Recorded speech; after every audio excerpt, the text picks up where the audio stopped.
Hey everybody, welcome to episode 31 of Open Play Podcast. I'm here with about half our contingent this week because of vacations and, life happenings. Alex, how are you doing? I'm doing pretty good. How are you doing today? Not too bad. Preston, what about you? How you doing? Oh, I'm doing great. So let's talk about some Warhammer stuff. Somebody took a few weeks off because somebody was on vacation who will be unnamed, namely me. How's y'all's hopping going? Alex, are you working on any NIDs or are you just moving still? Still just keeping everything packed up. So we haven't started moving yet, but we're doing like showings and stuff. So I was trying to keep everything neat. So I have to pull all of my hobby stuff out, then put it back away a day later. So have not been doing a whole lot, but I've been spending a pretty good time just keeping up with all like the interesting, meta that we're currently sitting in that we'll talk about later. And what about you, Preston? What you got going on? I'm currently working on a big project, with big being the operative word here. I'm working on finishing up my Townar. So we've got our biannual charity event coming up this weekend that I'm going to be bringing it towards. So it's all built. Some of it's painted. Hopefully finish the painting this week, but if not, it'll bleed into next week. But yeah, it's definitely the largest project I've ever done, so it's been interesting to work with. You gotta post some photos of that, because, definitely need to see that in all its glory. I'm curious people's reactions when you show up to the charity event with it. So I am running a Townar, a Storm Surge, and 3 Riptides. And that's like 1,700 points. And the Townar is twice as tall as the Storm Surge, which is very funny to me because it makes it look like an actual normal-sized model. Is it a Titanic towering, I guess? Yeah, 100%. It's 800 points. 800? Jesus. I mean, I can't really complain. I mean, I brought 1,300 points in 3 models, so I mean, each their own. Nothing wrong with that. And it's for charity, and it'll be fun. I do want to see some photos of different armies you're going against and just how badly that thing destroys them. If they have a large vehicle that doesn't have a 4-up invuln, it's in trouble, because it's strength 26, flat 16 damage, plus all the other random guns. But yeah, I'll hopefully remember to take pics. I'm usually pretty bad about that, but maybe I'll remember this time. Good luck with that. I will not be at that particular event this go around. My hobby stuff lately, I'm printing. Yeah, I got the new printer hooked up finally. It came in right before I left on vacation, so I didn't get a chance to mess with it till this weekend. And I'm printing in a whole bunch of sister stuff currently. Got 2 castigators mostly printed, as well as 2 emulators mostly printed. I got the last plate going now, which isn't bad for $30 bottle of resin to get 4 tanks and 6 Paragon warsuits out of it. Yeah, that's a good bang for your buck right there. I don't suppose you have any jump cannonesses lying around on your STL database. I might, actually. Because I am not trying to pay $230 for a single jump cannoness. But yeah, that's mostly it, printing, and I did get a little bit of hobbing done on vacation. It was extremely hot, and there was always something going on, so I didn't do a ton of hobbing, but I did get 5 Seraphim built, jump cannoness, and the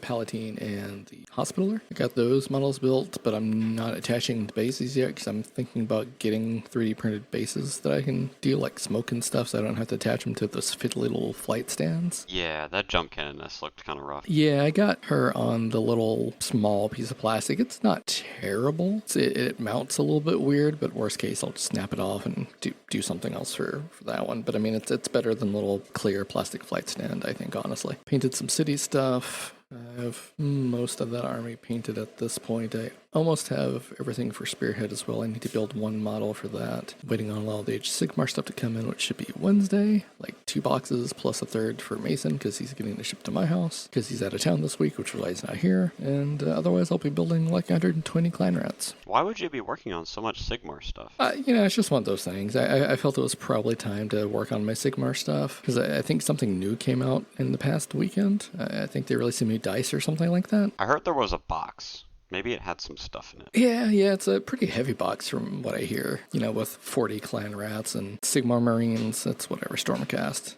That's okay. But it's got 2 nice rulebooks in it. I think we're going to look to do some Spearhead on the 27th, I think. Get a few games in that day with whoever shows up. Yeah, I will not be in town for that, but I hope it goes well. Yeah, Spearhead looks like it'll be a lot of fun. Plus, I mean, we all have, majority of us have at least 1 Sigmar army we can play. Like, I'll bring OBR, I'll bring cities. I may bring Skaven if I have enough built and ready to go just to try it out. I'm sure Will has Orks. Yeah, does he though? I know he's got a lot of Skaven. I don't know if he has a lot of Orks though. Can you not just proxy Orks as Orks? Are they not that sideways compatible? I feel like with his 80 billion points, he's got something in there. He has to. We could make it happen. I mean, for our games, it'd be fine. But, I don't know, they all have guns and, Well, we'll see how that works. I don't know. Like, he'll just bring some orcs or a buggy or something to run as the big pig, because that model is actually kind of neat. The big pig with the 3 orcs on it. Came out last year, I think. So, other than Age of Sigmar stuff, let's talk about some 40k stuff. So, I know, Preston, amongst the group, you've been doing more games lately than most of us. How's Pariah Nexus feeling? How are the new mission cards feeling for what you've been playing? Yeah, so I've got about 15 games of Pariah at this point. I'm definitely really enjoying it just as a whole. Obviously, nothing's ever perfect, but it definitely feels like we had been playing sort of a pre-release up until now. The new, like, the way actions work is a lot cleaner, and then just some of the core rule changes they made, especially the stratagem stuff, just feels as like a universal whole. It feels cleaner and more accessible for a lot of armies. I'm not going to go over too much of like the rule stuff again because we've already gone over it before. I'm just going to talk about like my impressions of playing the missions. I've played at least one of all of the new primary types, and I'm pretty sure I've played all the new deployment zones. So yeah, just as a whole, they're pretty good. Linchpin is obviously just basically taken hold, so I have got no complaints with that one. Terraform is definitely the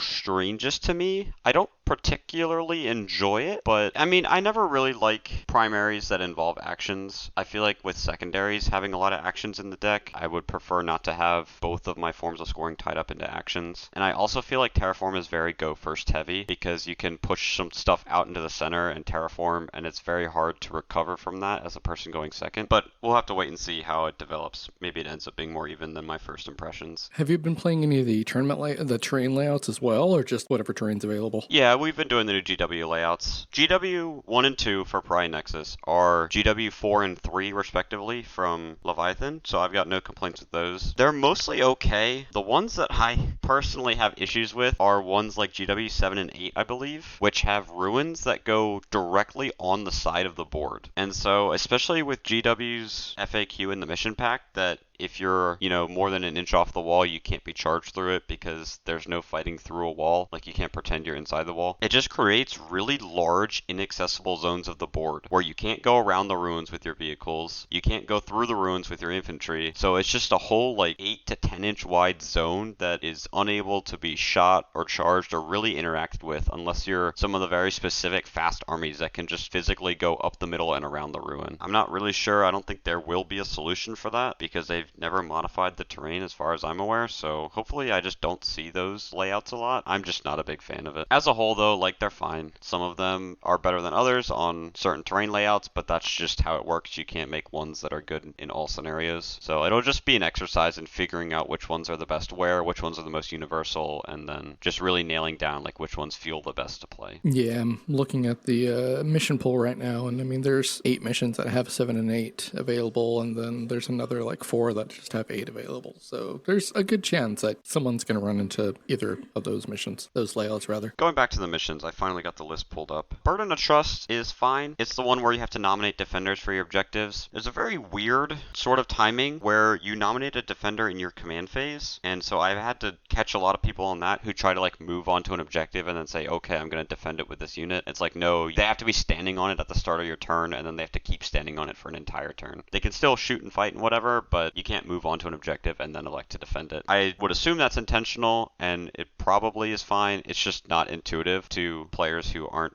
completely reading the mission, which I'm guilty of myself, so completely understandable. Overall, the mission's fine. If I play it, I play it. If I don't, I don't. While we're speaking about Burden of Trust, have you seen the discussion on Burden of Trust in the Dawn of War deployment having an abysmal first turn win rate? Yes, I glanced through that post, and I'm pretty sure that what the consensus is that's the default layout for a mission in the Tabletop Battles app, and so it's just a bunch of garbage data. Because if you actually look at the lettered missions in the Nexus tournament pack, that's not a GW recommended layout. So it's all custom entries, which I assume is just people making a default custom mission and then either not returning to the not deleting it from the pool or whatever. Just I assume it's garbage data. Okay, because I was curious about that too. I had seen them kind of mention that. And I was curious if you had any insight on why that might be potentially throwing something out of whack. Yeah, the only ones that have Dawn of War in the Pariah Nexus pack are S&T, which are Linchpin and Servo Skulls. I refuse to call it Unexploded Ordnance because it's Servo Skulls. More impressions for me beyond that. The secondaries. As a whole, I think the secondaries are pretty good. Fixed is definitely very unattractive. in my experiences. The Bring It Down changes are enormous nerfs. Full Knights armies, which are the poster child for Bring It Down, barely give up 20 if you table them. My Tau lists, like where I have 3 Riptides and 3 Devilfish and a Hammerhead,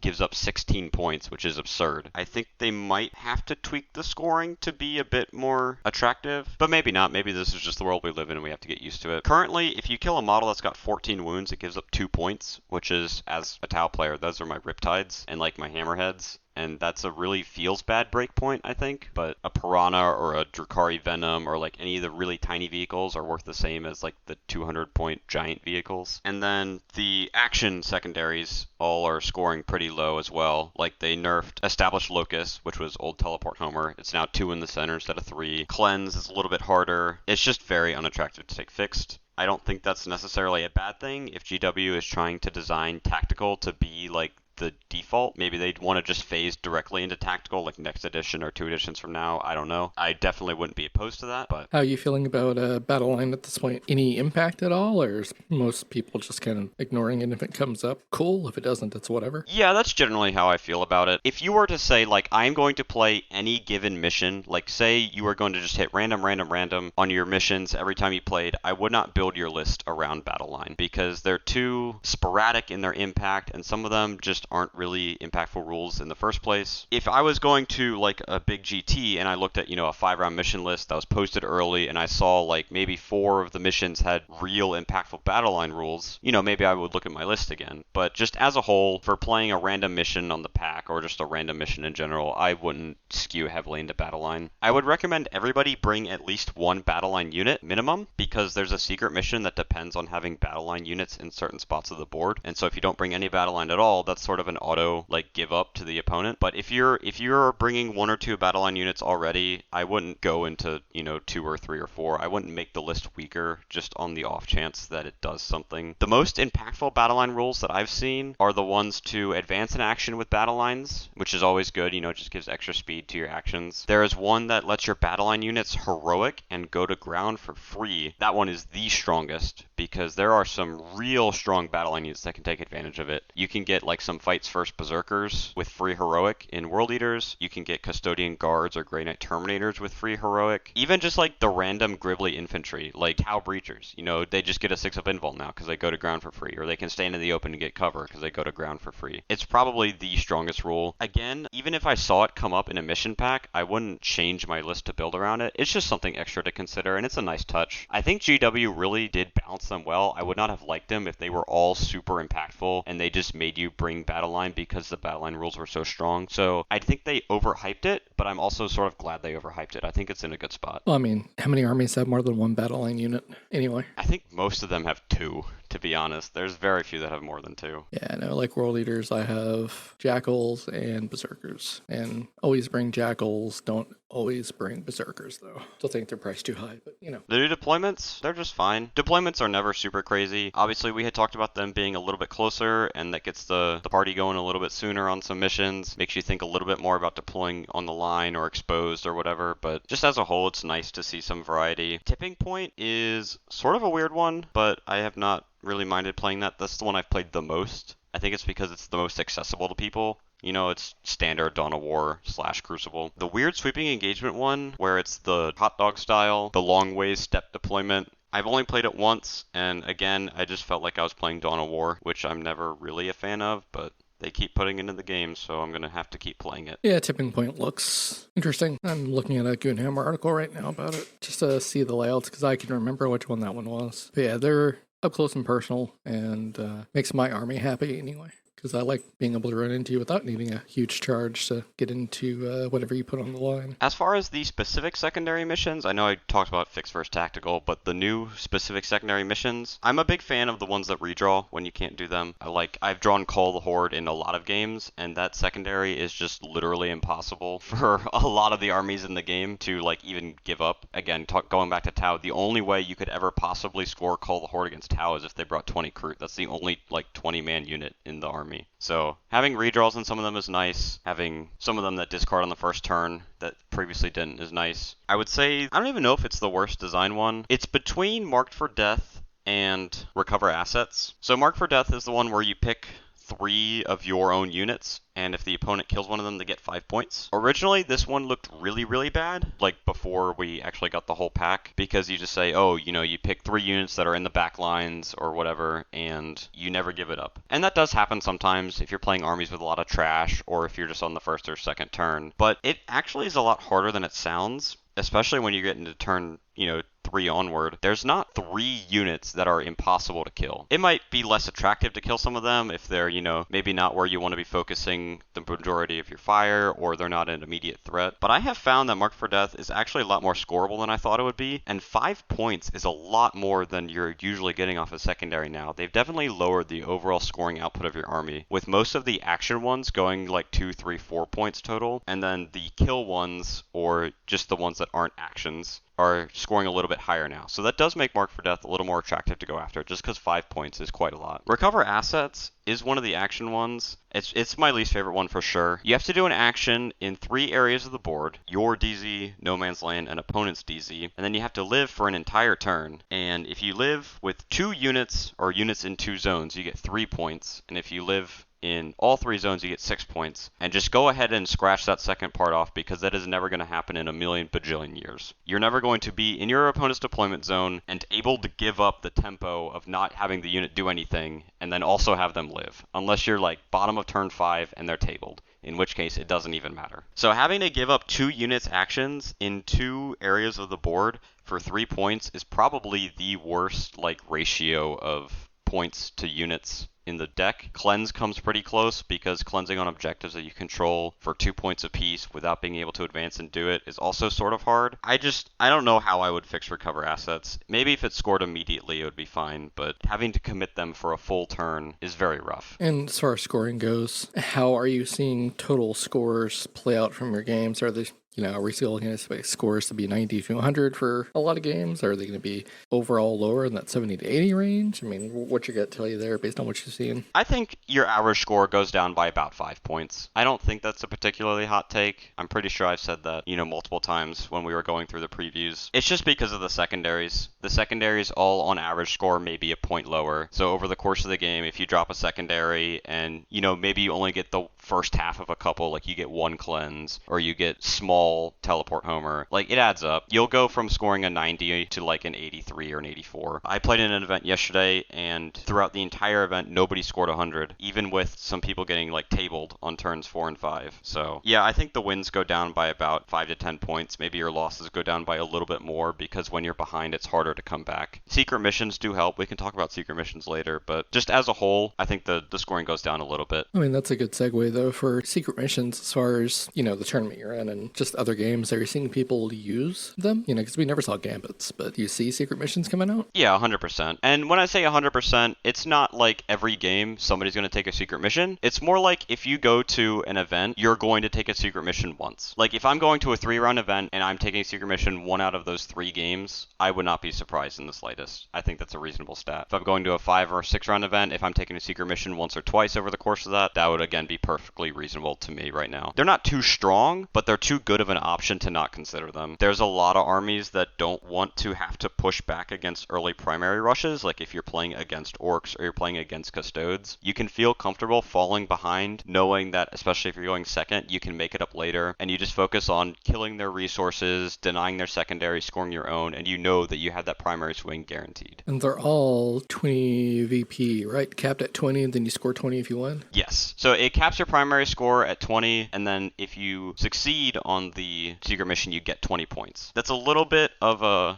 semantics here. People typically say secret missions cap your primary at 40. That's not true. It caps your primary at 20, and then succeeding at the mission gives you another 20 points. So you can't score 25 to 30 on just your primary score and fail the secret mission. You would only get 20 points for that. Yeah, I mean, there's a couple of, at least one secret mission that looks more attainable than the others, like Unbroken Wall. Definitely the most attainable, at least from a generic sense, is the one just to hold 3 objectives, I agree. Just bottom of turn, run on to 3 objectives. If you're playing a mission with hidden supplies, it's even easier. And you can sort of plan towards that. You just shore up your high OC units and run them out, especially if your opponent doesn't have the resources to physically wall off the objectives. It can be kind of difficult to stop. And then the one that I actually look for a lot, maybe it's just because of the army I'm playing, is putting battle line inside of your opponent's deployment zone, because it's not wholly within, it's just touching within. And deployment zones are pretty big.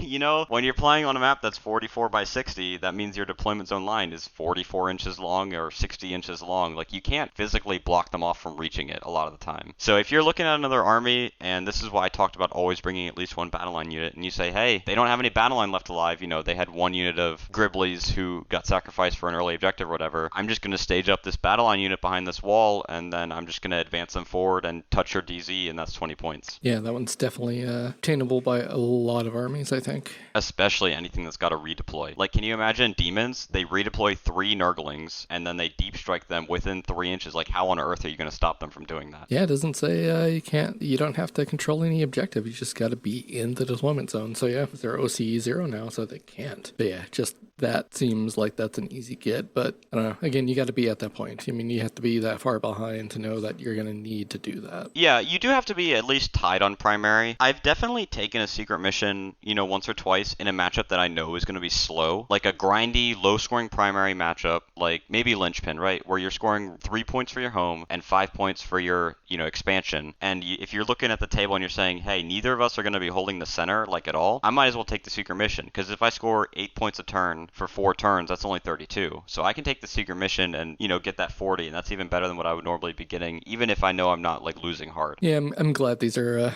getting more play, because Gambits just weren't good. They never got played. And well, let me correct myself. I've never seen them get played. You ever seen anybody play Gambit? Not in person. At least decently well-known fact that Skari has won a game off of a Gambit, and I'm pretty sure he ended up winning the GT he went to because of that. But beyond that, I think maybe that's the only time a Gambit has ever done anything for anybody. So I can honestly say I'm pretty sure I went the entirety of Leviathan never even asking my opponent if they wanted to take a Gambit. It was always just assumed that we wouldn't be. Yeah, I never heard anybody do that at the Richmond GT we went to. Just, it wasn't done. So let's talk current meta dashboard. So right off the bat, there's a big number up there, and it starts with a 6. We've got Drukhari at 61%. And a lot of people might be surprised by this, because Drukhari was not really a well-known entity. When they were Real Space Raid as their only detachment, they pretty much never saw any play outside of Skari. They were very bad. They didn't have any real synergies going on. Their detachment rule was sort of a joke. And then they got buffed in January with the new Sky Splinter Assault detachment, and it gave them real rules that benefited the army in a real way in accordance with the faction rule buff, which gave them +1 AP whenever they use a pain token. And then it made the army actually play like the army people wanted. And so they have been creeping up since then. They were never like real terror threats. I couldn't even tell you if they were north or south of 50% overall. But they were a legitimate faction that you could play and do well with after that. So there's one Real Space Raiders guy that's just skewing the stats. Yeah. Going into Pariah Nexus, they actually did take a couple hits. They took a points nerf to the Scourge, which are the Fire and Fade dudes with heavy weapons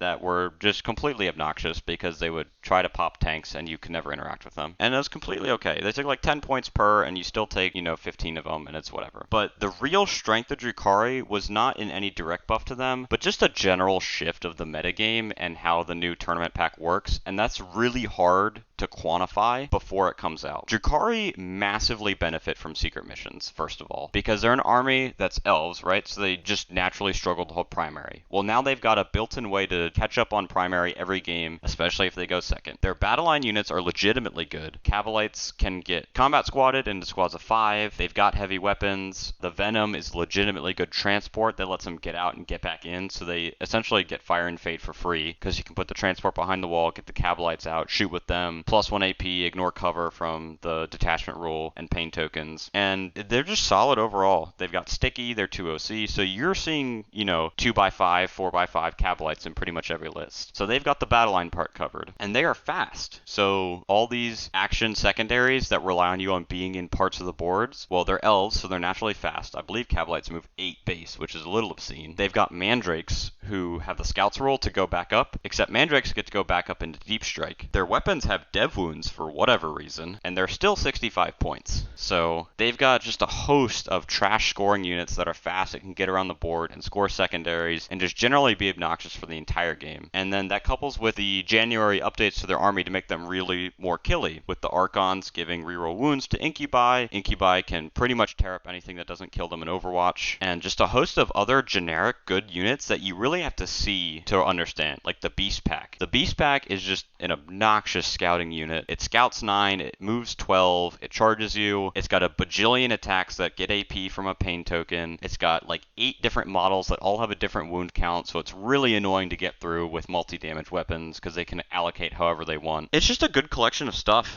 that all adds up to play the Pariah Nexus mission pack really, really well. And so I'm not surprised to see them up at the top here. 61% is probably over-exaggerated from the early days. Everything is pretty much guaranteed to go up or down depending on whether it's at the top or bottom as we get more reliable data and people start to figure things out. But I would not be surprised to see them settle around that 52, 53, 54% win rate. Well, Tacoma's this coming weekend, so we'll have more data after that as well. More games, and we'll see how it actually shakes out after Tacoma. The other top factions that are north of the coveted Goldilocks zone we've got up here. Space Wolves, I don't think is a surprise to pretty much anybody who is paying attention. Space Wolves were the top army for the last few months of Leviathan. They took some points nerfs, and they took like the OC nerf to Wolfen, who really don't care. And then they got a rules update to Champions of Russ, and Stormlance is obviously very good. So that just sort of all came out in the wash, and they're still one of the top armies. Champions of Russ is almost equally played to Stormlance as well. So, I mean, a lot of people seem to be going with the actual army rule for that rather than just a generic Space Marine rule. Yeah, the strength of Stormlance is that you get the army-wide advance and charge all game. And Champions of Russ really made up for that with their free saga, because one of the sagas unlocks a stratagem to get advance and charge. So you can just start the game with the stratagem for advance and charge. It's obviously not as good as army-wide advance and charge for free, but it shores it up in other ways by getting,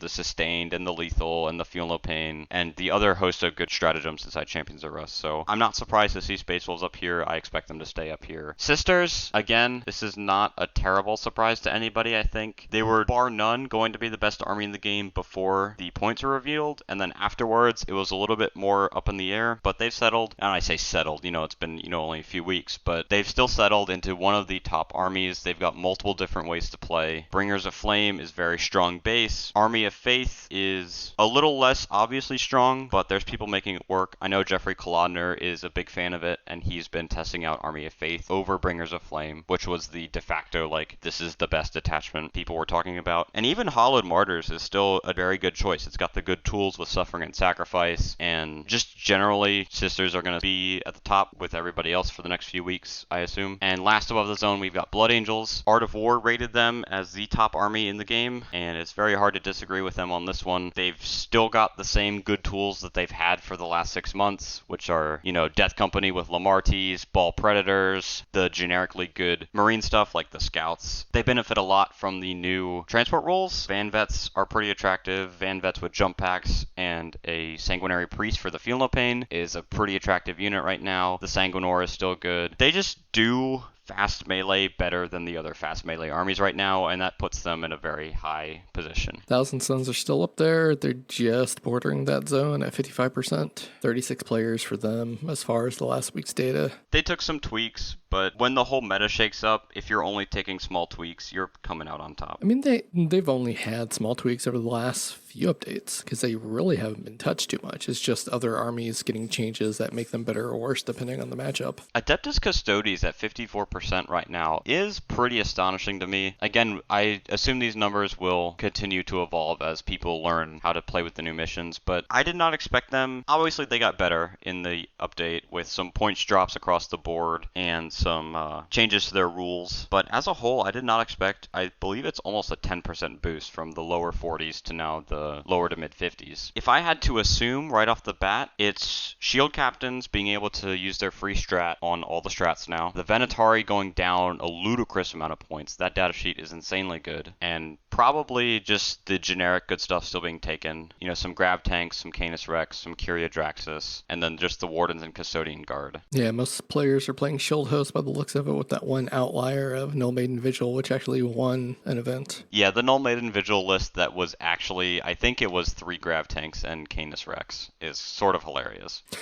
I think it might have also had a Telemon. I can't remember exactly. But it was not the 1,200 points of Sisters of Silence that you might think of. 3 tanks in a night. That sounds like a Custodes list to me. Going towards the middle of the pack, usually the middle's not super interesting, but we've got some interesting factions in there. We've got both Necrons and Grey Knights at a 51%. Necrons were consistently a top army ever since their codex released in December, and it seems like they've finally been brought down to a fair position over the course of rules updates and points hikes and mission changes and all that. And I would still expect Necrons to continue to hover around the 51 to 52% win rate, but Grey Knights at 51 is pretty surprising to me. They took a couple points hikes on the Dread Knights, which are still one of the best data sheets because they're one of the only things that can actually shoot. But I had thought they were in a good spot to play the new mission pack pretty well. The action heavy stuff does hinder them a little bit. They don't have a whole lot of trash, but I would not have expected the mission changes to bring them down like so far. And I would not be surprised if over the next couple of weeks or next month if they slowly inch their way back up to that 53 to 54%. And then also in the middle, Tyranids at that 50% is a great sight to see. I'd like to take a look at the detachment breakdown on that, but I'm imagining people are happy to have rules that work in the way you would want them to work. Yeah, can definitely second that. The sub-factions on there are looking pretty good. The Assimilation Swarm's not doing great, and the other ones are all floating between 47 and 53%. So they're all seeing a little bit of opportunity to do stuff. Have you had any games with them after the update, Alex? No, not yet. Been busy. What are you looking forward to trying out the most? One of the things I think has some real legs under it is the Synaptic Nexus. Because of Neurotyrants and Zoanthropes being able to be in a unit together, you can get 6 Zoanthropes whose stronger range profile is equivalent to a las cannon. You can get them hitting on 2s because the Neurotyrant gives them +1 to hit. You can also give them +1 to wound if they're shooting a battle shocked unit. So at strength 12, that's just a lot of potential damage you can put out. And they are obnoxiously difficult to move because their 4-up invul just makes them tedious to get rid of. 4-up invul and 3 wounds is never a fun model to get rid of 6 or 7 of. So I think that has some real legs. If I wasn't doing that, I would be doing Vanguard Invader, or the Vanguard Onslaught. I mean, just because there's so many different opportunities there with the Advance and Charge to put really fast models out there, and I think that the big snake monsters might have some real competitive play right now. Vanguard did pull a win, so that's the only detachment to actually pull a win so far. And I definitely can understand why. I feel like they have a lot of fun little tricks that they can do. Popping up Molochs on turn 1, or on turn 2 in your opponent's deployment zone is not fun. So that'll definitely be some fun things you can do. So what you're saying is you're not crushed because Sporebinds are OC0 now. The army is more fun to play now. I think that you're going to have to try harder to score secondaries, but you're going to have way more fun playing.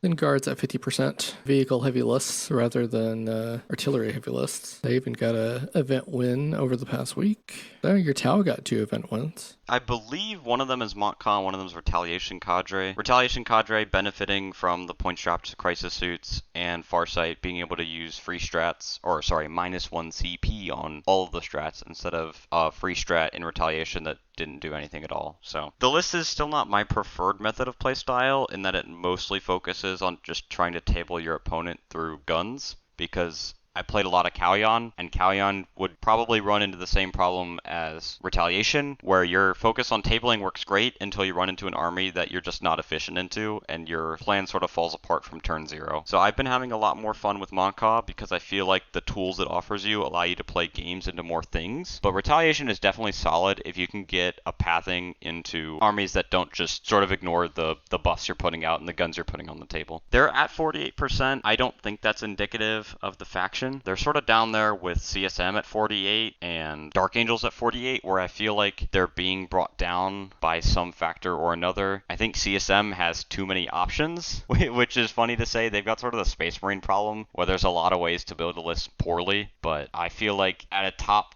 level performance, these armies should be performing above 50%. Also in the same range here, we've got Admech, which is not something you'd normally want to say about a 48% army, but it's great to see him there. I've talked to a couple of the local Admech players since then. I've played a couple games against them, and people just generally seem to be enjoying the new updates. I don't think anybody expected them to shoot up past that 50% win mark, but we've got to start somewhere. I think GW is going to get a great baseline over these next couple of months and figure out what to improve next, because I don't think it's a secret. AdMechs still need to be improved, but it's a good starting point, and people are enjoying playing the faction again from what I've seen. Yeah, they're actually playable now, whereas before it was you're going to be in pain if you're playing them at a tournament and going for that 35% win rate. And then venturing on down into the depths of the win rates here. Before we go there, let's talk about Eldari at 49% though. Yeah, they continue to take seemingly random points changes. They took nerfs to their good trash like for the 5th or 6th time this edition, with the Warp Spiders going up and Swooping Hawks going up and the Fire Dragons going up. I think maybe the Falcon went up as well. Don't quote me on that. And then GW did random decreases on all the Phoenix Lords that weren't Fugan. I think Eldar are, 50% is probably about right for them. They're elves, so they're always going to have tricks that high level players can pull out to beat scenarios that normal players wouldn't be able to do. But the faction does have some built-in weaknesses now. They're pretty expensive. They're kind of elite. They struggle to hold primary, which is negated a little bit by secret missions. But unlike their dark counterparts, their battle line is not anywhere as good. Guardian Defenders and Storm Guardians are okay, but they're not Cavalite Warriors being combat squatted by Venoms, right? They don't have the small transports. You can either put them in a Wave Serpent or a Falcon, both of which are prohibitively expensive. And they also just don't do as much by themselves. The Guardian Defenders are quite nice to give you Fate dice, especially when they're down to 6 now. And they come with a random Bright Lance, which is always okay, but they just feel sort of lost. They're just like a generic, this is what a good battle line unit should be. They're just not really outstanding in any way. Then you were going into the below 45% win rate folks. The depths of the win rate chart. We've got GSC at 43, Orks at 40, Space Marines at 40, and Templar specific at 37. So where do you want to start? GSC, I think. There's only 4 armies here below that magic number, so GSC is a good place to start, I think. Very limited play rate. I think this data is for 11 total players playing GSC over the past week and change since the changes came out. Yeah, I mean, you got 2 players running Brood Brothers, 2 players doing Xenocreed, which I think is an okay detachment. El Underclaw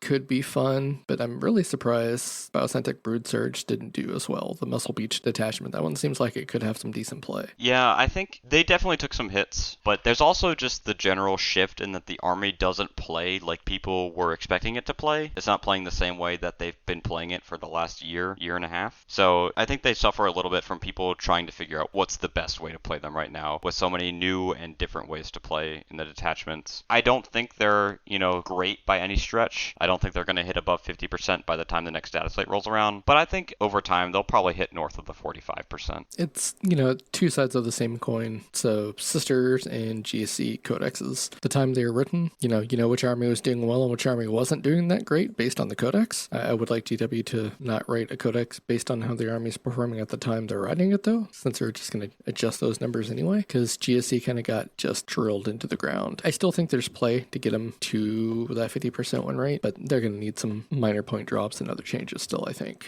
Let's get Space Marines out of the way. 40% isn't a real number. It's the same Space Marines that we've been seeing all edition. Space Marines are still good. They got some great changes with the impulsor and repulsor transport capacities. They just suffer from the divergent chapters that everybody's talked to death over the last 9 months, so I'm not going to beat it again here. I mean, if we want to talk about now real armies, we can talk about Orks. Yeah, that army took hits. Talk about an army that just got hammered for their codex, which I don't think we've seen before. Not in the way that Orks did. Sisters obviously took giant hits before their codex came out, but that was in line with the codex rules, right? They gave them a bunch of good rules and changed the points at the same time. They did the same for Tau. They gave them a bunch of good rules and changed the points at the same time. Orks, they gave them a bunch of good rules and then waited a month for them to do really well and then said, okay, this was too much, and they just smacked that army down. They're going to need probably changes to Mega Knobs, definitely some points decreases, maybe another look at the Green Tide rules nerfs that they handed out. It was too much. They hit all 5 fingers when they only needed to smack a couple. Orks were only allowed to be good for a little bit, then they had to put them back.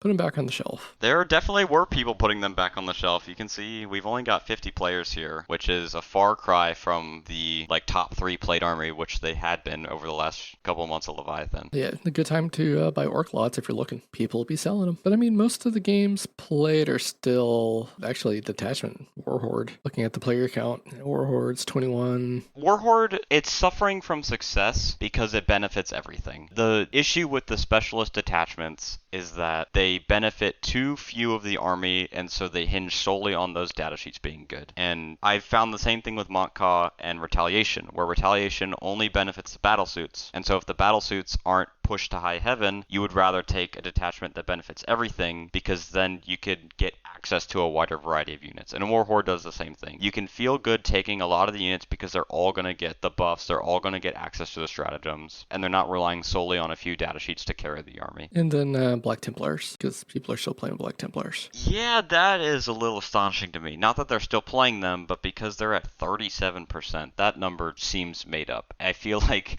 somebody logged these stats in with their hand over their eyes and just punched numbers on a keyboard. Black Templars, the generic good Black Templars Ironstorm we've seen, took hits. The enhancement hits, they took the stratagem CP decrease, they took the points increases on the multi-melta stuff, and the one person who was running 4 Repulsor Executioners is only allowed to run 3 now. But it was not enough to drop the army 20%. That number is astronomically large. I would hope they go up about 10%, maybe 15, once new Pariah Nexus gets rolling. I mean, only one person playing Spearhead at the moment, as far as these numbers go. Then you have 8 players with just Gladius Task Force, and then like the majority is the Righteous Crusaders, 13 players, which has a 29% win rate, which is skewing the data. Overall, the meta is more spread out than it was, and I think that's to be expected, right? We just completely shook up the game, but I think it'll settle as we go into the next month or two. I think GW will have less aggressive changes to make. And I think when we look back in, at the end of the year, in 4 or 5 months, I think the game's going to be in a really good spot. It's been better over the past number of months. This wide breach of armies that are with the net 46 to 55% win rate is nice to see. I mean, there's a lot of armies hovering around 50%, and only a handful that keep dropping well below 45. But I mean, balance-wise, it hasn't been terrible. It's been okay compared to what I remember of 9th anyway. Speaking of 9th, let's look at the 9th dashboard. Oh my gosh, I really don't want to. I would like to keep playing 10th. Yeah, as of the last update, GSC was at 61%, Iron Hands 57%, Demons 55%, and you had a good just slew of armies below 45%. Thousand Suns at 42%. Oh, how the weak have risen, I guess? Yeah, I mean, there's a lot of armies in the middle that are still kind of around there. So, I mean, it's not terribly different, but there's definitely major differences on the top and bottom armies. And just so many games played with these armies at the end of 9th. 1,000 games of Custodes. God. And no event wins. Yeah. Space Wolves, a whole bunch of event wins at the end of 9th. They were good at the end, and they're still getting better. So yeah, 9th was a made-up place. Let's not talk about 9th, I guess. So swings coming up. So we have Tacoma coming this weekend. We'll have more data after Tacoma, because it's a fairly large event. We had a few large events this weekend. I think there's a 100-player event going on this weekend at some point. So I'm curious what the Monday meta it's going to look like as far as win rates go and where people are going to average out. Because these numbers, they're good to look at, they're good to have, but they always feel a little bit skewed sometimes, especially if you compare to like GW's numbers when they do their meta dashboard, which is always accurate. Yeah, they did a MetaWatch article going over the changes they made to the cards and stuff in Pariah Nexus. It was a little odd because they were covering changes that had been made about 2 to 3 weeks before the video, but I guess I gotta put one out. Would it be a good time to transition from one Warhammer game to another? Sure. Old World? That's what we want to talk about? Yeah, I've heard the dragons are a menace over there. Yeah, that and a dwarf box is coming out. That just got announced today. So if you want some old dwarf resin minis, I mean, on square bases, that's where you want to go. Oh, that sounds just like what I want. But Necromantis, new boxes coming out, and those are all really, really, really nice sculpts, by the way. 100%. It's a classic tale to see a great model announced on the GW Warhammer community front page, and then you click on it, and it's a model for Necromunda. But these are some great Gene Stealer models. I want them all. And even those models, the human models I have up on screen now, look really, really good. They could use some really good, color effect paint, but they look really, really good. But yeah, let's talk about the rat in the room. Let's talk about Age of Sigmar a little bit here. So, release day was yesterday, the 13th, for the 4th edition of Age of Sigmar. My boxes will arrive Wednesday, so I'll be able to talk more about them next release, but I'm looking forward to Spearhead. Like we said, I think we said this before we started recording. I don't remember when, but we're gonna have a Spearhead games going on after the charity event happens. A lot of us want to get our armies together and just go through a bunch of Spearhead games, which can be played in about an hour and change. So pretty fast paced. I think it's gonna dethrone Warcry as like the quick good game, kind of what Combat Patrol I think should have been for 40k, because every Sigmar army has a Spearhead box. Even the Giants have a Spearhead box. It's just 3 of the little guys, but still, they even got a Spearhead for the Gargants. Yeah, they tried to balance the new combat patrols against each other in 10th edition. They even like gave them their own special rules and enhancements or whatever. It didn't really work from what I've seen, so I'm excited to hear that Sigmar has an actual functioning system for low points for new players. Yeah, and every Vanguard box is a Spearhead box. They're being relabeled as Spearhead as they come out. But I mean, there's Army in a box, there's rules for it, and it just looks like it's a lot of fun. And there's multiple different Spearhead lists. Like I know Skaven have a couple you can run. I'm pretty sure Stormcast have a couple you can run. So, you know, you're not really, at least for those 2 armies, I don't have the book in front of me, but at least for those 2 armies, you're not boxed into just that one, you know, particular Spearhead army. Yeah, like my new Tau Combat Patrol where I have to run a commander and he doesn't have anything to lead. And it runs around with like a plasma rifle and a burst cannon. Yeah, I don't. Combat Patrol, I wanted to like Combat Patrol. I wanted to get into Combat Patrol because, you know, small games, single box army. It's a good entry point for a lot of people, but it's not balanced and the rules kind of aren't great. But Age of Sigmar all over the place, 4th edition coming out, and I want to get some 4th edition tournaments going and just all kinds of stuff with Sigmar because, I don't know, I like 40k. I think Sigmar is a really good game though, mostly because all the models are just really, really good. Even the human guys are really good models. There's no Tyranids there, and there's no Tau in there, but still. Ah, come on. But we have lizards, though. If there is a mech with a jump pack in Sigmar, that's how you get me to play it. Well, you know, KO, the Overlords, the dwarf guys with the mechanical balloon jetpacks, you know, that counts, right? I'll have to take a look. I'll get back to you on that one. Look up the Caradron Overlords. They have airships and jump packs, and they're fully metal-coated dwarves, and they're a really cool army with a lot of shooting. And to your point, Alex, yes, we have dinosaurs riding dinosaurs. Yeah, I will definitely trade space bugs for space dinosaurs. I'm okay with this. And they are space dinosaurs. They are legit from space, or they were in 3rd edition. I assume they're still in 4th edition, but they are aliens, yes. One thing I'm seeing with Sigmar is, so they have spell manifestations, and those are free to take now, but they do have, you know, health and stat lines. So one of the complaints I'm seeing around the Age of Sigmar space is to not be gimped, you kind of have to buy the spell manifestations now to use because they are really good and they're all free. So it's an additional cost for a lot of players who weren't running them before because they weren't. Yeah, it's always an interesting like chicken and egg scenario. Going off on a bit of a tangent here, when we're talking about do they buff units because they're bad or do they buff units because they're not selling when the reason they're not selling is because they're bad? I don't want to get too far into it. I don't have a problem with them making units playable no matter what the ulterior motive is. I think everything should have a spot in a game if they're making rules and models for it because it lets everybody run things that look cool. Yeah, because I mean, that's one of the things we've said a lot through previous episodes and just outside of the podcast is, you know, models are forever, but rules change. Play the army you want because it looks cool, and, you know, rules may suck for now, but, you know, it could change. Look the way the meta shifted in 40k over the past year. But yeah, play the army you want to play, not the army that's at the top of the meta, because they're probably not going to be at the top of the meta list forever. Unless you're Eldari, then it'll last for like a year, and then you'll drop just below 50%. But yeah, they had points increases. I was looking over the points document for Sigmar stuff, and 2 things come to mind. One, seeing an entire army being listed in like a small paragraph was nice. You know, when I'm looking at like, I don't know, Space Marines, and it's like 3 pages of points. When you're looking at AdMech and there's 17 units that are 70 points. Yeah, it's just so silly. But seeing the points is nice. I mean, a lot of things seem to get points increases overall. I think we're going to see, you know, I want to say smaller armies, but smaller armies, like you can technically run 120 clan rats in a 2K game for Age of Sigmar because you can reinforce the unit and you can have 120 of them. You can have 40 per unit, but that's almost 1,000 points for just those 120 models. So I don't think, well, I probably will at some point just to do it, but I don't think most people are going to be seriously running, 120 clan rats in their game. So points did increase, like Nagash, he went up 20 points across the boards, whatever. He's 880 points now. You're probably not going to see him still. Although I would like to see Nagash and Spearhead just like by himself as like, this is my army. I think that would be